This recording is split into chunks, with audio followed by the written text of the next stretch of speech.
Hi, everybody. This is Gad Saad, second clip of the day because the insanity never stops. This is an article that came out a few days ago in the Washington Post. Let me get the article for you here. It is by Susanna Danuta Walters, a professor of sociology, and director of the Women's Gender and Sexuality Studies program at Northeastern University. Boom. She is also the editor of the Gender Studies journal Science. So she wrote an opinion article in the Washington Post titled very, you know, uh, reflexively, "Why can't we hate men?" So let me just read it for you. By the way, this is the same woman. I did some digging uh, to her academic career. And here's one of the articles that she published back in 1996. I won't read you the article, but it's something. From Here to Queer: Radical Feminism, Postmodernism, and the Lesbian Menace, or Why Can't a Woman Be More Like a Fag? Question mark. Yep, some people do neuroscience, biology, psychology, physics, chemistry, and some people write these types of articles. And of course, they're all equal academics. All right, let's go back to her article. I'll just kind of read it and intersperse it with some comments of my own. So it's not that Eric Schneiderman, the now former New York Attorney General accused of abuse by multiple women, pushed me over the edge. My edge has been crossed for a long time, before President Trump, before Harvey Weinstein, before mansplaining and incels, before live streaming sexual assaults and red pill men's groups and rape camps as a tool of war and the deadening banality of male prerogative. Seen in this indisputably true context, it seems logical to hate men. All men. All men are rapists. All men set up rape camps. All men are sexual abusers, right? So when a particular religious ideology is responsible for 31 plus thousand terror attacks across 67 countries since 9/11 alone, we're very quick to do the hashtag not all. But here, a very small proportion of men commit rapes, but she is perfectly comfortable saying that, well, what's wrong with hating all men? All right, so I can't lie. I've always had a soft spot for the radical feminist smackdown, for naming the problem in no uncertain terms. I've rankled at the "but we don't hate men" protestations of generations of would-be feminists and found that the, quote, "men are not the problem, the system is," close quote, obfuscation too precious by half. But of course, the criticisms of this blanket condemnation of men from transnational feminists who decry such glib universalism to U.S. women of color who demand an intersectional perspective are mostly on the mark. These critics rightly insist on an analysis of male power as institutional, not narrowly personal or individual or biologically based in male bodies. Growing movements to challenge a masculinity built on domination and violence and to engage boys and men in feminism are both gratifying and necessary. Please continue. But this recognition of the complexity of male domination, how different it can be in different parts of the world, how racism shapes it, should not, must not mean we forget some universal facts. And now she's going to offer you some facts. And then I'm going to offer some additional facts to kind of complete the story for this scholar.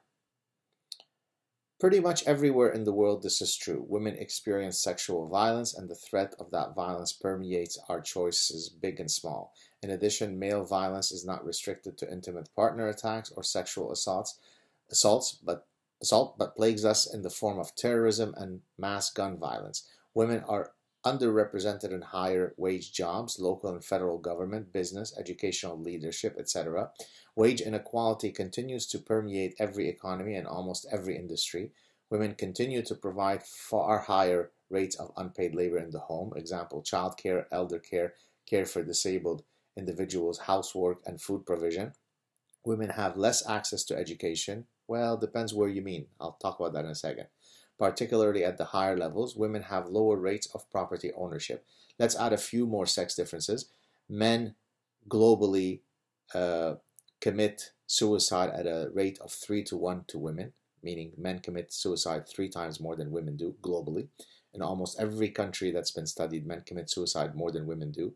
Men live much shorter lives than women, much more violent lives. Men are much more likely to be the victims of murder. Yes, at the hand of other men, but they are certainly the ones who are more victims of that. Men are the ones who predominantly die in war, oftentimes ostensibly protecting women. Men are much more likely to die of occupational deaths. Men are much more likely to be homeless. And let's talk about education. In a study that I've now often cited, done by the US government, when you look across 4 levels of education, associate's degree, bachelor's degree, master's degree, and doctoral degree, across 5 races, this is in the US, so there are 20 cells, 5 races by 4 degrees, 20 out of the 20 cells, women outnumber men. So, in other words, you could not have data that is more inconsistent with the existing narrative of women as victims. Women outnumber men in Canadian medical schools. Women pretty much at this point outnumber men in every conceivable way that you can think of. But you know, at Princeton University, there are more male number theorists than female number theorists. Aha! That's where the patriarchy is now hiding. The list goes on. It varies by country, but these global realities of women's economic, political, social, and sexual vulnerabilities are well real. Indeed, the nations in which these inequities have been radically minimized, example Iceland, are those in which deliberate effort has been made to both own up to gender disparities and to address them directly and concretely. So in this moment, here in the land of legislatively legitimated toxic masculinity, oof, that's a mouthword. That's a mouthful. Is it really so illogical to hate men? No, it's not illogical at all. I mean, replace the word men by blacks or Muslims or any other group, and this person would have been feathered and tarred.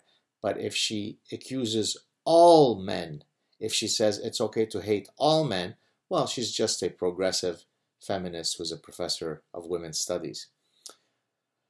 For all the power of hashtag #MeToo and hashtag Time's Up and the women's marches, only a relatively few men have been called to task, and I've yet to see a mass wave of prosecutions or even serious recognition of wrongdoing.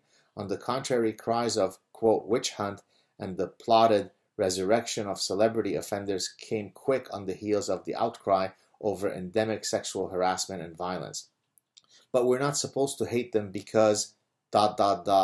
hashtag not all men. So she's even trolling the idea that we should qualify supposedly our hatred of men by a hashtag not all men. I love Michelle Obama as much as the next woman, but when they have gone low for all of human history, wow. Maybe it's time for us to go all Thelma and Louise and Foxy Brown on their collective butts. That's nice. Calling for violence against half of humanity, that seems pretty non-sexist to me. The world has little place for feminist anger. Women are supposed to support, not condemn, offer succor, not dismissal. We're supposed to feel more empathy for your fear of being called a harasser than we are for the women harassed. BS, nobody's saying that. We are told he's with us and hashtag not him, but truly if he were with us, wouldn't this all have ended a long time ago? If he really were with us, wouldn't he reckon that one good way to change structural violence and inequity would be to refuse the power that comes with it?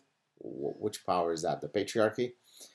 So men, if you really are hashtag with us and would like us to not hate you for all the millennia of woe you have produced and benefited from, definitely does not seem full of irrational hate. Start with this. Lean out so we can actually just stand up without being beaten down. Pledge to vote for feminist women only. Absolutely. From now on, when different people run for office, I will simply vote for feminist women. That's why I voted for Justin Trudeau, a feminist woman. No, I didn't vote for Justin Trudeau. Don't run for office. Hey, if you're a man, don't run for office. Don't be a sexist rapist. If you run for office, that means you are perpetuating rape. Don't be in charge of anything. Don't be in charge of anything. Just commit self-castration. Be fair. Be just. Step away from the power. We got this. Oh, yeah. And please know that your crocodile tears won't be wiped away by us anymore. We have every right to hate you. All men. We have every right to hate you all. You have done us wrong. Hashtag because patriarchy. It is long past time to play hard for team feminism and win.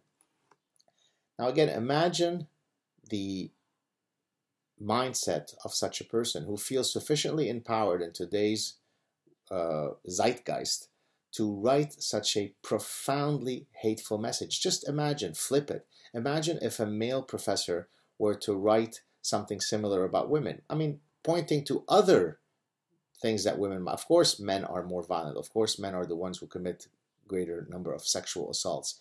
And so I'm not contesting those realities, but imagine if some male came along and said something even 1/10 as vile as the nonsense that this person's saying.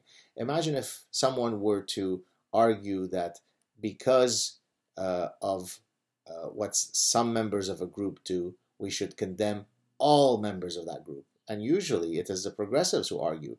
Don't say that Islam is bad just because 31,000 plus terror attacks have been committed in the name of that ideology since 9/11 alone in 67 countries. That would be Islamophobic.